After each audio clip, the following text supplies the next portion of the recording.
Now, this week I was introduced to a place I had never heard of before. This is found in the western highlands of Guatemala, and the name of this city or town, if you will, is Almolanga.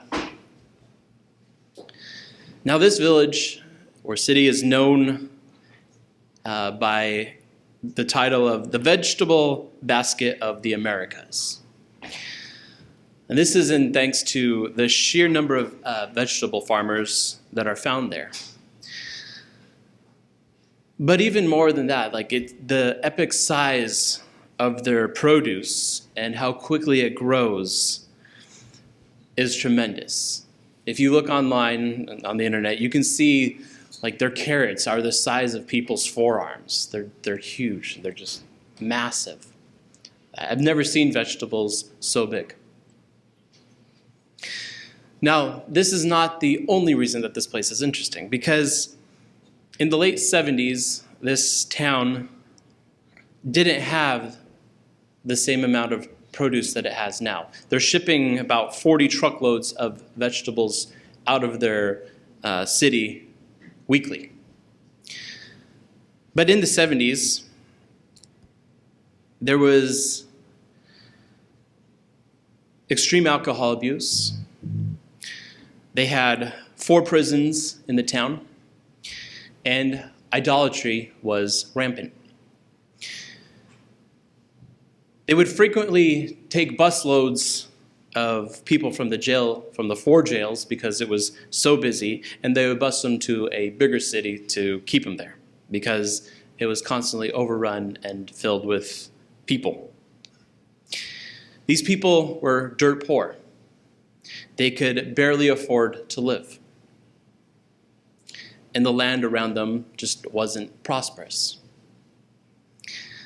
But there was a turning point. People started to turn from paganism, and they started to believe in God. More and more people became Christians, until almost the entire city became Christianized.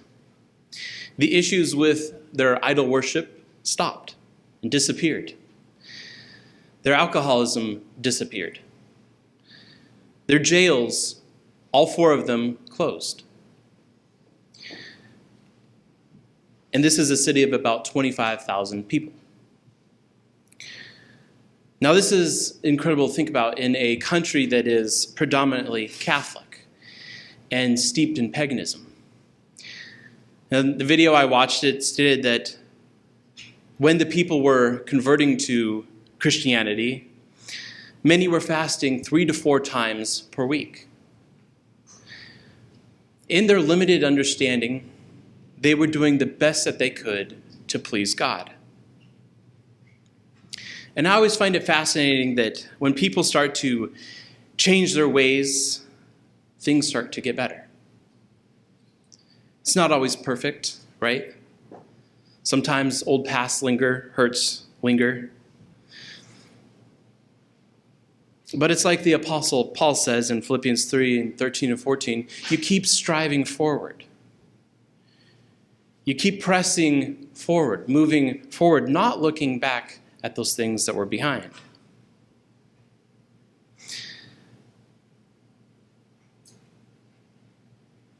Yeah, I had to contemplate when studying for this sermonette that this story of these people there in Guatemala is so similar in nature to the city of Nineveh. And of course, that's found in the book of Jonah. Again, a very great city, both in size and in the amount of people. Now, before Jonah, there was a king whose name was King Sennacherib, who troubled Judah. He was a king of Nineveh. And you can read the story of how Hezekiah relied on God for protection and for help in 2 Kings chapter 18. So Nineveh played an important role throughout history in a few different ways. Now, when Jonah went to them to proclaim to them what was going to happen, as we know from the story, it's very interesting how fast they turned around. So if you will, turn to Jonah chapter 3 and beginning in verse 1. And we'll read to verse 10. Now the word of the Lord came to Jonah the second time, saying, Arise, go to Nineveh, that great city, and preach to it the message that I tell you. So Jonah arose and went to Nineveh according to the word of the Lord. Now Nineveh was an exceedingly great city, a 3-day journey in extent. And Jonah began to enter the city on the first day's walk. And then he cried out and said, Yet 40 days, and Nineveh will be overthrown. And so the people of Nineveh believed God, proclaimed a fast, and put on sackcloth, from the greatest to the least of them. Everybody, the entire city, decided to do this. And the word came to the king of Nineveh, and he rose from his throne and laid aside his robe, covered himself with sackcloth, and sat in ashes. And he caused it to be proclaimed and published throughout Nineveh by the decree of the king and his nobles, saying, Let neither man nor beast, herd nor flock taste anything. Do not let them eat or drink water, but let man and beast be covered with sackcloth and cry mightily to God. Yes, let everyone turn from his evil way and from the violence that is in his hands. Who can tell if God will turn and relent and turn away from his fierce anger, so that we may not perish?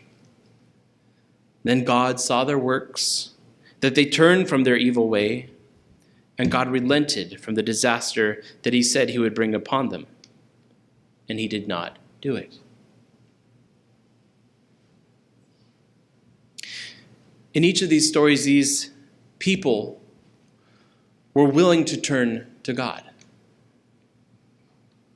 In the case of Nineveh, it lasted a few years until they faced their destruction, about 3 years later. And most likely what happened is they just went back to their old ways. But that initial repentance and turning to God is what broke that initial destruction by God. In Matthew 12 and verse 41, Christ says, The men of Nineveh will stand up at the judgment with this generation and condemn it. For they repented at the preaching of Jonah, and now something greater than Jonah is here. Again, we see the act of turning to God, humility, repenting, acknowledging wrong. Seeking after God is not something that we can do just whenever we feel like it. God's relationship with us cannot be like our relationship with human beings, though I think it has a tendency sometimes to become that way. And I mean this from the standpoint of our close relationships, our spouses, our children, people to whom we are extremely close. Sometimes we end up treating these people with contempt.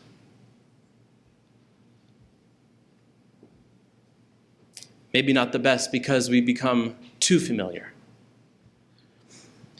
The statement, familiarity breeds contempt, is something that rings true. But we cannot let this happen with our relationship with God. We must be constantly seeking him, wanting him to be a part of our lives. It's when we stop doing this, when we stop really, truly seeking after him, that's when we start to wobble, to stumble and crash. And then we have to pick ourselves up and start over again. Seeking after God is not something we do and then stop after a time because we get tired or we lose hope or life gets in the way or we're too busy. Or is it that sometimes that is what happens? But brethren, if this is what happens to us, this is detrimental to us. In 2 Chronicles 15 and verse 2, it states, "The Lord is with you when you are with him. If you seek him, he will be found by you. But if you forsake him, he will forsake you." This process is ongoing. It does not stop. It is reliant on us to continue it. In James 4 and verse 8, it states, "Draw near to God, and he will draw near to you. Cleanse your hands, you sinners, and purify your hearts, you double-minded." But the opposite of that is true as well.